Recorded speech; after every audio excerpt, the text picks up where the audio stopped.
Oi, seja muito bem-vinda. Hoje eu vou fazer um vídeo um pouco diferente dos anteriores, mas um vídeo eu acredito que muito esperado, porque muita gente me pede esse vídeo. Eu tenho um filho, tô grávida, mas eu tenho um filho, o Gabriel, que agora tá com 1 ano e 9 meses, e eu viajo com o Gabriel desde que ele tem 1 mês de idade. Ele nasceu em São Paulo e a gente mora em Goiânia atualmente, então o primeiro voo do Gabriel foi com 1 mês de idade. E desde então ele viaja frequentemente com a gente, tanto aqui dentro do Brasil quanto pra fora. Ele já fez algumas viagens internacionais. Então eu vim trazer um pouquinho do meu conhecimento de mãe e viajante com bebê, e hoje eu vou abordar 2 temas que me perguntam bastante, que é sobre documentação e sobre como distrair um bebê durante um voo. Então, antes de começar o vídeo, se você não tiver inscrito, por favor, faça a sua inscrição. Se tiver alguma dúvida, deixa nos comentários que eu faço outro vídeo. E agora vamos começar. Então, sobre a documentação, para voos nacionais, a criança pode viajar com 3 tipos de documento. A certidão de nascimento, que vale até 12 anos, que é o que eu faço com o Gabriel atualmente. O RG, que é o que eu vou fazer, porque eu agendei para fazer o RG do Gabriel, ainda não tá pronto. Ou o passaporte, um passaporte atualizado. Então, voo nacional é sempre importante levar um desses documentos. Tem muita mãe que esquece e não embarca sem documento. Para voo nacional é isso. Para voo internacional é o passaporte. E vale lembrar 2 coisas para passaporte de bebê, criança. Eles têm validade muito curta e pouca gente sabe disso. E outra coisa que a gente tem que se atentar é que, além da validade ser muito curta, para cada destino tem uma regra de validade desse passaporte. Então, tem lugares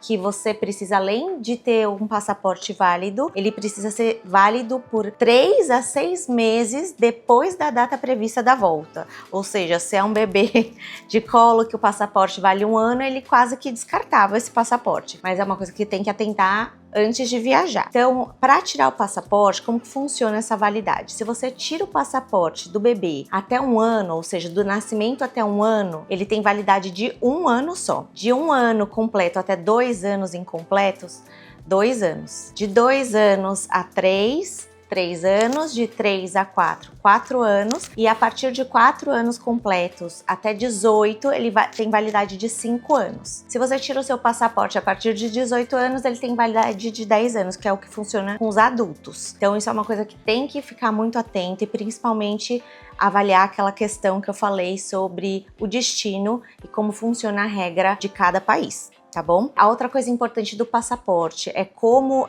fazer o passaporte. Vou deixar na descrição direitinho como é que faz, mas a gente preenche um formulário no site, depois paga uma guia, depois que você faz o pagamento da guia, que você pode agendar nos postos da Polícia Federal da sua cidade. Para ir no primeiro dia, o ideal é ir o pai e a mãe no dia do agendamento. Pode ir só um? Pode, mas você tem que fazer toda uma procuração, tem que preencher isso previamente. O ideal para tirar o passaporte é ir pai e mãe, e tem que levar sim a criança, o bebê. É uma parte chata, mas ele tem que ir. Até 5 anos, também é importante lembrar que tem que levar foto. É uma foto colorida, 5x7, com fundo branco, e geralmente a gente tira em casa, é mais fácil também. Para bebê, que é o que eu fiz com o Gabriel no primeiro passaporte, eu coloquei um lençol branco e deitei no berço. Você tira de cima para baixo e revela numa dessas lojas que tem, inclusive nos postos de VaptVupt também tem para revelar. Se você tiver uma criança já maior, é só tirar uma foto com fundo de parede branca, que funciona também, tá? Para tirar o passaporte da criança, além de levar a certidão de nascimento, os pais precisam levar um documento com foto. Isso é importante, tá? E no dia para retirada é muito mais fácil, é só levar o documento e o protocolo que você fez da retirada do passaporte. O pai e a mãe também precisam escolher o tipo de passaporte da criança. Se a criança pode viajar desacompanhada, se pode viajar com o pai ou a mãe, ou se tem que sempre estar os 2 presentes. Aí para cada família vai fazer sentido uma coisa. Na minha casa a gente escolheu poder viajar com o pai ou com a mãe, porque isso pode acontecer. Então, cada família tem que fazer essa escolha e preencher o formulário. O perrengue que a gente passou esse ano foi em fim de março. A gente fez uma viagem para esquiar. O Gabriel tinha 1 ano já, o passaporte dele era válido até maio. E a gente foi fazer a viagem em fim de março, que voltaria no começo de abril, e eu tava super tranquila. Quando a gente foi embarcar, não foi nem no check-in, quando a gente tava no portão de embarque, a comissária veio falar, olha, o passaporte do seu bebê não tá dentro das normas pra chegar pela Europa, pra vocês chegarem, entrarem na migração, ficar tudo bem. Eu falei, como assim?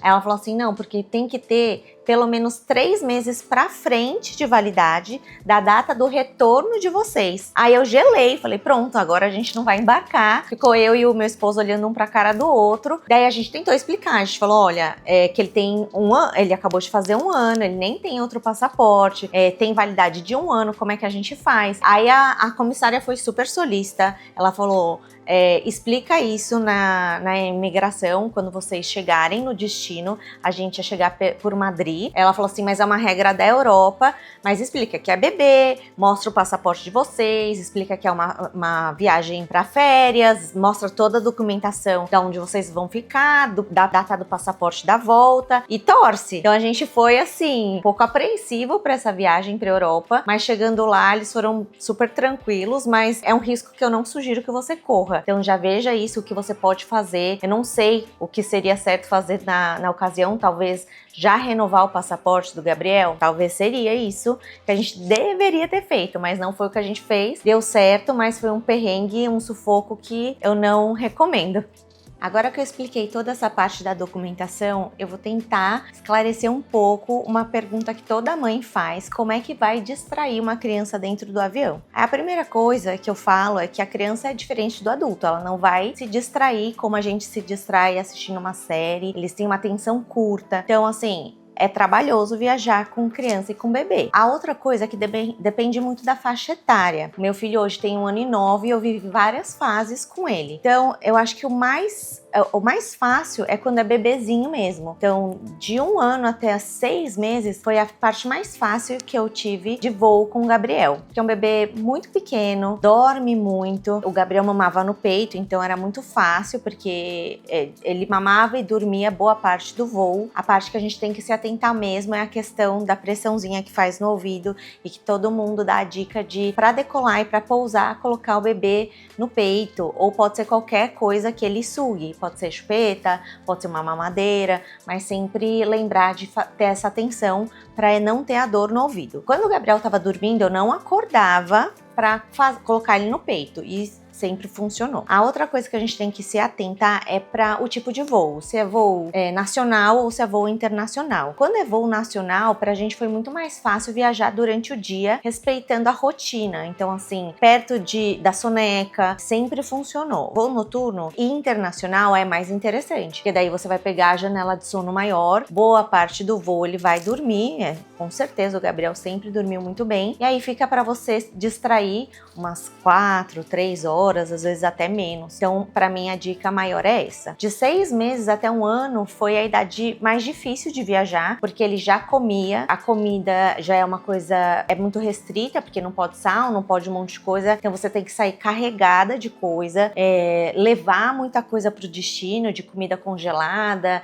tudo pronto para eles, então é um pouco mais trabalhoso, mas funciona mais ou menos com a ideia de horário com o bebê, fazer voos diurnos para destinos nacionais e voos noturnos para destinos internacionais. A partir de 1 ano, eu achei mais difícil porque eles são muito mais ativos, querem levantar, querem andar no avião, já começa a pedir coisa, então o principal é levar sempre, respeitar as janelas, a rotina de comida, então levar snacks, levar lanchinho, porque isso dá uma bela distraída, então eu sempre levo o lanchinho pro Gabriel, ou se é perto da hora de uma refeição, eu levo a janta, eu levo o almoço, e alguns brinquedos que vai de acordo com cada criança, né, do interesse. O Gabriel gosta de livro, então geralmente eu levo livro, agora ele tá na fase dos heróis, então sempre vai um herói, e eu tenho aqui, isso aqui é uma coisa que você prega, pode ser na janela, ou às vezes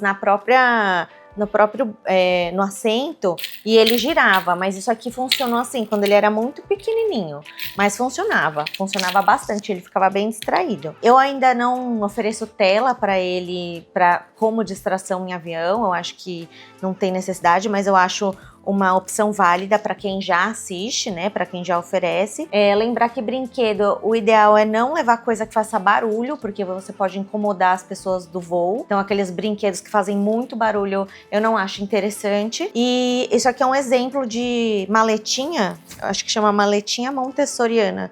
Minha irmã que me deu. Que você cola, prega, tem um monte de coisa que ele se distrai também por um bom tempo. Outras coisas que as crianças mais velhas, que daí eu pego por base minha sobrinha, se distraem é massinha, livro de adesivo, aqueles lousinha mágica, aquabook. Isso funciona muito bem para criança mais velha, tá? Lembrar, se é uma criança que já vê tela, levar fone, né? Elas, para não fazer barulho também pro avião inteiro. Então foi isso. Se esse vídeo te ajudou, se você gostou, deixe seu like, faça sua inscrição aqui no canal e deixa nos comentários se tiver alguma coisa a acrescentar ou até alguma dúvida para colocar em outros vídeos para ajudar outras mamães viajantes.